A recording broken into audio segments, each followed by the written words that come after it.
기도하겠습니다. 하나님 아버지, 저희가 거룩하게 구별될 수 있도록 하나님의 은혜 안에 저희를 늘 붙들어 주신 것을 감사합니다.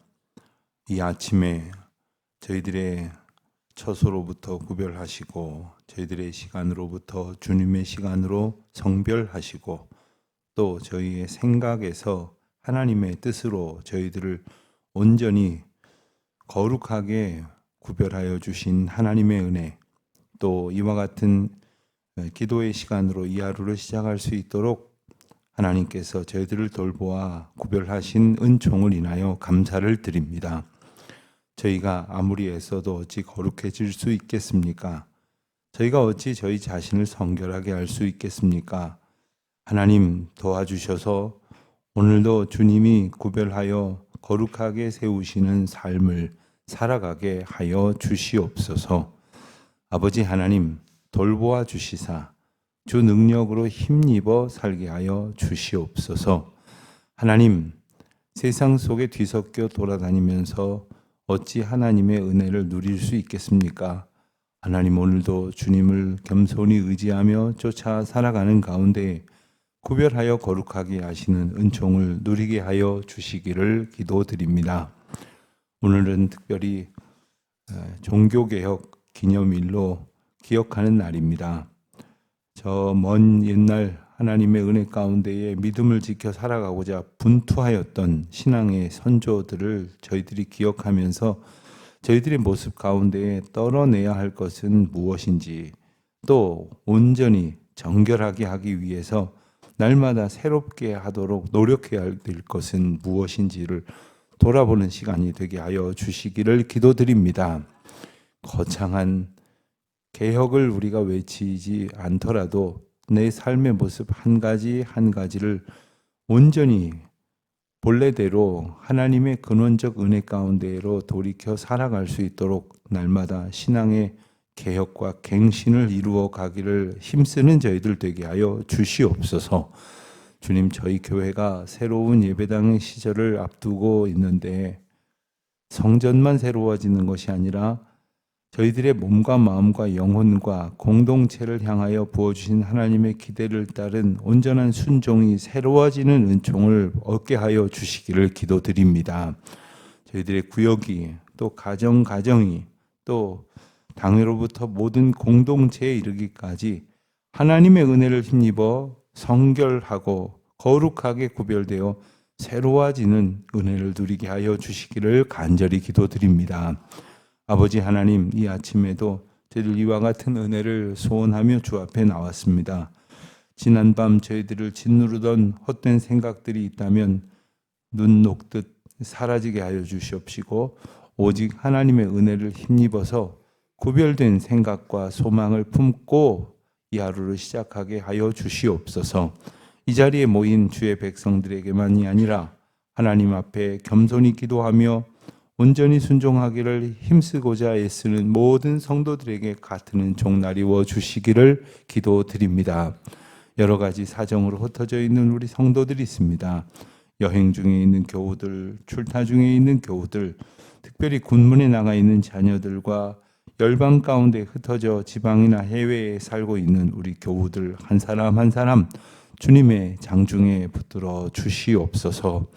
오직 하나님만을 기쁘시게 하는 삶을 살아가도록 지켜주시기를 간절히 기도드립니다.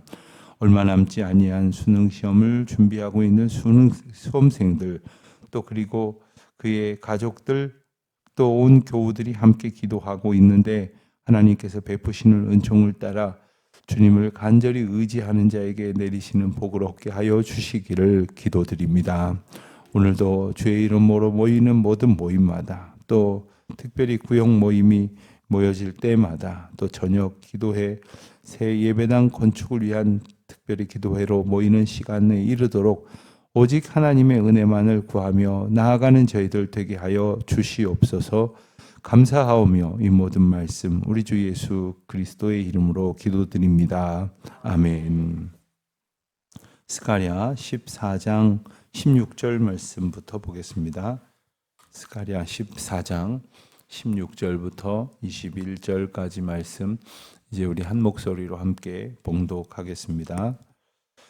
예루살렘을 치러 왔던 이방 나라들 중에 남은 자가 해마다 올라와서 그 왕 만군의 여호와께 경배하며 초막을 지킬 것이라. 땅에 있는 족속들 중에 그 왕 만군의 여호와께 경배하러 예루살렘에 올라오지 아니한 자들에게는 비를 내리지 아니하실 것인즉, 만일 애굽 족속이 올라오지 아니할 때에는 비 내림이 있지 아니하리니, 여호와께서 초막절을 지키러 올라오지 아니하는 이방 사람을 치시는 재앙을 그에게 내리실 것이라. 애굽 사람이나 이방 나라 사람이나 초막절을 지키러 올라오지 아니하는 자가 받을 벌이 그러하니라. 그날에는 말방울에까지 여호와께 성결이라 기록될 것이라. 여호와의 전에 있는 모든 솥이 제단 앞 주발과 다름이 없을 것이니, 예루살렘과 유다의 모든 솥이 만군의 여호와의 성물이 될 것인즉, 제사 드리는 자가 와서 이 솥을 가져다가 그것으로 고기를 삶으리니, 그날에 만군의 여호와의 전에 가나안 사람이 다시 있지 아니하리라. 아멘. 오늘 본문 말씀은 이제 스가랴 전체의 결론이 되는 말씀이면서 그날, 즉 여호와의 날에 임할 어떤 하나님의 주권과 그리고 하나님의 통치 그리고 하나님의 심판과 회복이라는 그러한 대미를 장식하는 부분이라 이렇게 말할 수가 있겠습니다. 14장 전체가 그런 결론의 말씀이라고 할 수 있을 터인데, 앞선 14장 15절까지의 말씀을 보면 이제 끊임없이 계속되어지는 역사를 통해서 계속 반복되어지는 이방 열강들의 예루살렘 공격, 그 침공한 자들에 대하여 하나님께서 어떻게 심판하시고 또 하나님께서 어떻게 승리하실 것인지에 대한 모습을 그렸다고 한다면, 오늘 본문에서는 그 이후에, 그와 같은 심판 이후에 도래하게 될 그 새 시대의 모습을 두 가지 관점에서 그리고 있다고 말할 수 있는데, 하나는 예배가 회복되는 것, 두 번째는 완전한 성결, 이 두 가지 측면에서 그 이후에 있어질 일들을 이제 묘사하고 있다고 이렇게 말할 수가 있겠습니다. 예배가 회복된다고 하는 것은, 다시 말하면 예배가 온전히 드려지다가 그렇지 못한 상태로 접어들었을 때 다시 예배가 온전하여지도록 고쳐지는 것을 의미할 것입니다. 그러니까 우리 예배가 하나님 앞에 날마다 이제 바른 예배가 되도록 힘써야 하겠다는 것이죠. 어떤 날은 오늘 예배 참 좋았어, 오늘 말씀 참 은혜로웠어, 뭐 이런 말을 하기도 하고, 오늘은 뭔지 모르겠어, 별로 특별하지 않았어, 이런 생각을 갖거나 그런 말을 할 때가 우리가 종종 있습니다. 근데 가만히 보면 그럴 때가 이제 어떤 때냐 하면은, 자기가 갖는 느낌이 기준이 돼가지고 자기가 갖는 그 느낌이 마음에 들면 예배가 좋았다, 말씀이 좋았다 이렇게 말하고, 또 그렇지 않으면 별로 특별하지 않았다 이렇게 말을 하게 되니, 자칫 잘못하면 그 예배의 중심이 자꾸 이제 우리 중심 그리고 내 중심이 될 때가 있다는 거예요. 어떤 분들은 예배 드릴 때 특별히 몸이 불편하셔서 이렇게 앉았다 일어났다 하시기가 어려우신 분들이 더러 계십니다. 그래서 요즘은 이제 안내를 드리죠. 가능하신 분은 일어서셔서 함께 찬송하십시다 이렇게 안내를 드리죠. 그런데 언제부턴가 이제 그런 일어났다 앉았다 하는 거를 귀찮아하는 분들이 있고, 또 그런 분들을 배려한다고 아예 그런 일어났다 앉았다 하는 순서 자체도 없애는 그런 경우들도 있는 모양입니다. 또 예배당 의자는 최대한 편안해야 되고 예배당의 환경이 쾌적해야 되고 이러는 거 아주 중요하게 여기는데, 어느 정도는 갖춰져야겠죠. 그리고 일상 속에서 지내는 수준으로부터 너무 불편해지면 안 되겠죠. 그러나 어느새 우리가 하나님 앞에 예배한다고 하면서도 그 내 위주로, 우리 위주로 우리가 어느 정도 만족스러워야, 기왕이면 더 만족스러워야 한다, 이런 생각을 갖기 시작하는 것 또한 우리의 예배가 어느새 하나님 앞에 온전해지지 못하였다고 하는 사실을 이제 우리가 깨닫게 되어지는 문제입니다. 하나님께서 오늘 말씀을 통해서 어떤 것이 하나님이 이끌어 가시는 예배의 모습인가? 16절 말씀을 보면 예루살렘을 치러 왔던 이방 나라들 중에 남은 자가 해마다 올라와서 초막절을 지킬 것이라 했습니다. 예루살렘을 공격하러 올라왔던 사람들은 당연히 예루살렘의 거룩한 도성됨을 인정하지 않는 사람들이었겠죠. 예루살렘을 공격했을 때 그게 하나님의 법도 안에서 얼마나 크고 두려운 일인지를 깨닫지 못한 사람들이었을 것입니다. 그러니까 하나님의 존전 앞에 감히 하나님의 백성들 앞에 공격을 하러 올라왔었겠죠. 그런데 그들 중에 남은 자, 그러니까 하나님의 전쟁 가운데에 하나님의 승리로 인하여 패배한 자들이겠죠. 그러나 남겨진 자들이 어떻게 되느냐? 해마다 올라와서 예배하게 될 것이다. 그러니까 하나님께서는 모든 나라 모든 백성들을 예배하게 하실 길을 원하시는데 어느 정도냐 하면은 예루살렘을 공격하러 온 사람들조차도 돌이켜서 예배자로 삼으시겠다는 거예요. 하나님의 예배에 대한 그 하나님의 주관은 이렇듯 확실하십니다. 모든 사람이 하나님 앞에 예배할 수 있을 그날을, 모든 사람들이 여호와의 집에 나와 기도하는 그날을 우리에게 소원하게 하시는 말씀이라 하겠습니다. 단회적으로 한두 번 그랬다는 것이 아닙니다. 해마다 올라와서, 그리고 초막절을 지켰다는 얘기는 단지 한번 예배드리러 왔다는 것이 아니라 이스라엘 백성들처럼 하나님의 주권을 인정하고 의지하면서 이렇게 그 정기적인 예배로 하나님 앞에 초막절에 부여받은 그 의미를 되새기면서 예배하게 하셨다 하는 거죠. 17절에 보면 땅에 있는 족속들 중에 만군의 여호와께 경배하러 올라오지 아니한 자들, 그러니까 16절에 만민이 예배하게 하신 하나님의 주권 앞에 불순종했던 자들에게는 재앙을 내리실 것인데 어떻게 재앙을 내리시느냐? 비를 내리지 아니하실 것이라.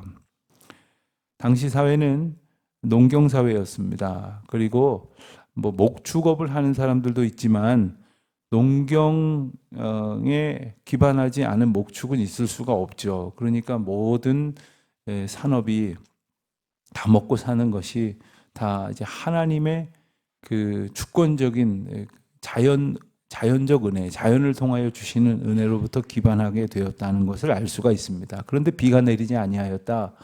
다 어려움을 겪는 거죠. 한두 달을 견딜 수는 있겠으나 한 해를 넘기지 못할 것이고 한 해를 겨우 넘길 수 있다 하여도 계속되어지는 이 가뭄과 기근을 견딜 수가 없을 것입니다. 이러한 재앙은 모든 사람들에게 가장 확실히 부여하시는 재앙입니다. 가령 어느 지역에만 임하는 그런 어려움이 아니라 자연재해 같은 것이 아니라 모든 민족, 모든 나라가 깨달을 수 있는 가장 확실한 하나님의 징계였던 것이죠. 18절에는 그 하나님의 재앙, 하나님 내리시는 징계에 대해서 구체적이고 아주 분명하고 특별한 예를 하나 더 드십니다. 만일 애굽 족속이 올라오지 아니할 때에는, 그러니까 다른 족속들도 다 해당되는 이야기지만 애굽을 콕 집어서 이야기하신 이유는 이 애굽 사람들이 갖는 그 어떤 비에 대한 생각이 달랐기 때문이라고 볼 수가 있습니다. 이 애굽은 그러니까 비가 오고 안 오고에 사실 크게 영향을 받지 않는, 비교적 영향을 덜 받는 경우였다고 하는데 그 이유는 뭐냐면 나일강 때문이었습니다. 나일강은 당시로서는 수량이 아주 많은 그런 대표적인 강이었고 해마다 나일강은 범람했습니다. 그러니까 나일강이 범람하면 어떻게 됩니까? 그 땅이 비옥한 상태를 한동안 유지를 하는 거죠. 그러니까 웬만큼 비가 오지 아니하여도 그 비옥한 땅의 형질이 어느 정도 유지가 되는 겁니다. 그러다가 비가 안 오면 이제 범람하는 것이 그치겠죠. 그럼에도 이제 물 퍼다가 이제 농사 지을 수 있으니까 다른 지역보다는 비가 안 와도 조금 더 견딜 수 있을 것이라는 말이에요. 근데 이게 문제죠. 견딜만 하면 하나님 앞에 항복을 하지 않는 거예요. 하나님께서 인생들에게 요구하시는 것이 항복이 아니라 경배인데, 어떤 사람들은 항복하지 않듯이 경배하지 않는다는 거죠. 그 자신에게 허락되어지는 모든 것이 하나님의 은혜요. 또 심지어 우리가 겪는 환난마저도 하나님께서 우리를 분명히 붙드셔서 다른 생각을 하지 않게 하시는 은혜라는 것을 깨닫지 못해서 버틸만 하면 버틴다는 거예요. 하나님께로 돌아오지 않는다는 거예요. 애굽 같은 족속들이 그랬다는 거예요. 그래서 애굽 족속이 올라오지 않으면 하고 애굽에 있어서의 특별한 이해를 더하여 드시는 것입니다. 하나님께서 이방 나라 사람들을 재앙을 내리시는 그 모습들을 구체적으로 이렇게 예시하시고, 또 초막절을 지키러 올라오지 아니하는 자가 받을 벌이 구체적으로 이렇다라는 말씀을 19절에까지 설명을 합니다.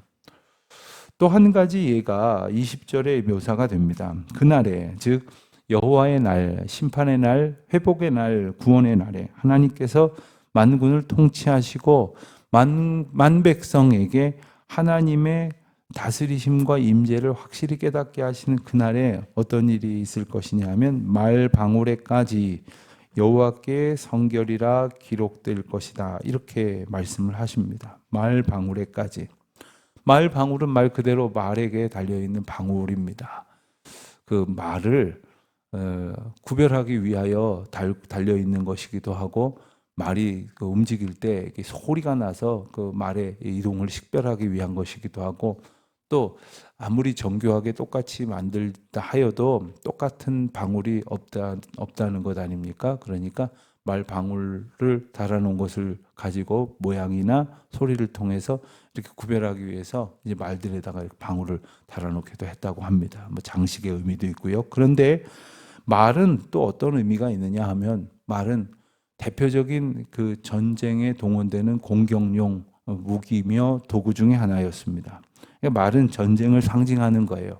그래서 구약 시대에 하나님께서 왕을 허락하시면서 왕이 많이 갖지 말아야 될 것이 세 가지 있는데 하면서, 은금을 많이 갖지 말고, 여자를 많이 두지 말고, 그리고 말을 많이 두지 말라, 이런 말씀을 하시기도 하죠. 여기서 말을 많이 두지 말라는 얘기는, 말이 많으면 입으로 하는 말 말고요, 이 타고 다닐 말들이 많으면 어떻게 되겠습니까? 말하자면 군사력이 넉넉하다고 생각을 하면, 저 민족 저 마음에 안 드는데 저기 공격할까? 어디 뭐 농사가 잘 됐다는데 저기 약탈하러 갈까? 얼마든지 이런 생각을 한다는 거예요. 그러니까 이 말은 전쟁을 상징하는 것이고 힘을 상징하는 것이기 때문에 가장 세속적인 의미를 가진 표현 중에 하나이고, 또한 때로는 그로 인하여 전쟁에 소용된 그러한 동물로서 때로는 아주 부정한 동물로 취급되기도 한 것이었습니다. 그런데 아주 세속적이고 그리고 부정한 동물로 취급되는 말에 달린 하찮은 방울 하나에게까지 여호와께 성결이라고 기록하겠다 하는 거예요. 여호와께 성결이라고 기록하겠다. 어떤 분이 예수님 믿고 교회 다니면서 은혜를 많이 받으셨다고 합니다. 그랬더니 뭘 어떻게 하면서 날마다 하나님의 은혜를 되새기면 좋을까 하고서는 서점에 가서 성경 구절로 된 책갈피를 아주 수백 개를 샀대요. 수백 개를 사가지고 자기 집에 꽂혀있는, 서가에 꽂혀있는 그 뭐 온갖 다양한 종류의 책들일 거 아닙니까? 그 책들 보는 데마다 다 그 성경 구절 쓰여 있는 거를 그 책갈피로 끼워놨대요. 그래서 어느 책을 읽든지 제일 먼저 그 구절을 읽고, 또 제일 먼저 그 구절을 묵상하고, 그리고서는 무슨 책이든지 읽었다, 이런 말씀하시는 분을 본 적이 있어요. 그 모든 상황, 모든 손에 닿는 도구에까지 다 하나님의 그 말씀을 어떤 사모하는 마음으로 두고 싶어 했다는 그런 뜻이겠죠. 하나님께서는 모든 백성들에게 여호와께 성결하게 구별된 삶을 살아가야 한다는 것을 일깨워 주시기 위하여 말의 방울에 이르기까지 이것을 새겨 주시겠다. 그러니까 하나님께서 그렇게 하시겠다는 것은 거룩한 백성으로 살 수 있도록 모든 백성들을 다 구체적으로 하나님께서 붙들어 주시겠다는 말씀이기도 합니다. 또 비슷한 예의 말씀이 이어지고 있는데 여호와의 전에 있는 모든 솥이 제단 앞 주발과 다름이 없을 것이라 했습니다. 자, 밥그릇이라고 해도 다 똑같은 밥그릇이 아니죠. 요즘은 뭐 다 똑같은 거지만 예전에 보면 아버지 밥그릇은 이렇게 딱, 아버지가 드시는 주발은 딱 다른 거로, 뭐 드시는 수저도 딱 다른 거, 뭐 이렇게 해서 이건 아버지 드시는 거다, 아버지 쓰시는 거다, 뭐 이렇게 하곤 했는데 요즘은 뭐 그런 것도 없는 것 같아요. 근데 예전에 하나님께서 분명히 일러 주시기를 그 여호와의 제단 앞에서 사용되어지는 주발, 이 그릇만 성결한 것이라고 특별히 구별하여 말씀을 하셨습니다. 그러니까 다른 그릇들과는 용도도 다르고 영적 의미도 다르다라는 것을 일깨워 주시면서 여호와의 제단 앞에 드리는 제사와 그리고 그 제사를 드리는 오늘날로 말하면 예배와 예배자가 특별하다는 것을 일깨워 주셨는데 하나님의 주권이 분명히 선포되는 날에는 어떤 일이 벌어지냐면 모든 것이 하나님의 은혜고 모든 것이 하나님의 주권이고 모든 것 가운데 하나님의 구별하시는 성결의 은혜가 임하기 때문에 하다못해 말의 방울에까지 성결을 하나님께서 새겨주실 것이기에 우리가 사용하는 모든 그 여호와의 전에 있던 솥이 크고 작은 모든 솥이 그 가운데에는 아마 일하는 사람들이 먹는 데 쓰는 것도 있었을런지 모르겠어요. 그런 예비적으로 그 보관해 놓는 것도 있었을지 모르겠어요. 모든 것이 다 성결하게 그 전에 주발처럼 일컬어지던 것과 다름이 없을 것이다 라고 말씀을 하시는 것입니다. 그렇습니다. 이전에는 그 중에서도 또 특별하게 더 구별하여 그것만 거룩한 것이라고 했던 것이 있다면 이제는 하나님 앞에 돌이켜 오는 모든 사람들, 심지어 예루살렘을 약탈하러 온 사람들이 생각을 바꾸어서 경배하러 오게 된다면 그들에 이르기까지, 심지어 예루살렘을 공격하러 온 말들에 달려있는 방울에까지, 심지어 모든 제단에 있는 그릇 하나하나에게까지 하나님의 거룩하게 구별하심, 통치하심을 선포하시겠다는 말씀입니다. 여러분, 우리는 어떤 사람입니까? 때로는 저 해외에 나가 있는 선교사님들이나 목사님들이나 장로님들이나 교회에서 오래 기도하신 권사님들이나 특별하지. 나는 별로 그렇게 특별하지도 않고 하나님은 모든 나라 모든 백성들을 다 거룩하게 구별하시고 거룩한 예배자로 삼으시고 온전한 하나님의 백성으로 부르신다는 것을 바로 이 스가랴 선지자가 모든 만물을 거룩하게 하시는 하나님의 은혜를 나타내는 것으로 새롭게 일깨워 주시는 것입니다. 오늘 우리의 날도 그런 날입니다. 오늘 우리의 시간도 그런 시간입니다. 특별히 오늘은 아까 기도할 때도 말씀드렸지만 1517년 마틴 루터가 종교개혁의 어떤 신호탄을 쏘아 올린 그 비텐베르크 성당 앞에 그 반박문을 내건 바로 그 날을 기념해서 종교개혁절로 지키는 날입니다. 그날에 제일 가까운 10월 마지막 주일을 지난 주일을 우리가 지킨 것처럼 종교개혁 기념주일로 지켰는데 오늘을 특별히 우리의 어떤 신앙의 모습을 하나님 앞에 새롭게 하는 그런 은혜의 날로 특별히 의미 있게 살아가시기를 주님의 이름으로 축원드립니다. 하나님 아버지 감사합니다. 모든 나라 모든 민족이 하나님 앞에 그 영적 은혜가 회복되는 귀하고 복된 날을 약속하여 주시고 모든 민족뿐 아니라 모든 백성들의 도구에 이르기까지 거룩하게 구별하여 우리를 인도하여 주신다고 말씀하신 그 은혜를 힘입어 주여 오늘 하루 주님 앞에 온전한 백성으로 살게 하여 주시고 거룩한 나라, 거룩한 소망을 품고 살아가는 주의 자녀의 날들이 되게 하여 주시옵소서. 예수님의 이름으로 기도드립니다. 아멘. 하늘에 계신 우리 아버지, 아버지의 이름을 거룩하게 하시며 아버지의 나라가 오게 하시며 아버지의 뜻이 하늘에서와 같이 땅에서도 이루어지게 하소서. 오늘 우리에게 일용할 양식을 주시고 우리가 우리에게 잘못한 사람을 용서하여 준 것 같이 우리 죄를 용서하여 주시고 우리를 시험에 빠지지 않게 하시고 악에서 구하소서. 나라와 권능과 영광이 영원히 아버지의 것입니다. 아멘.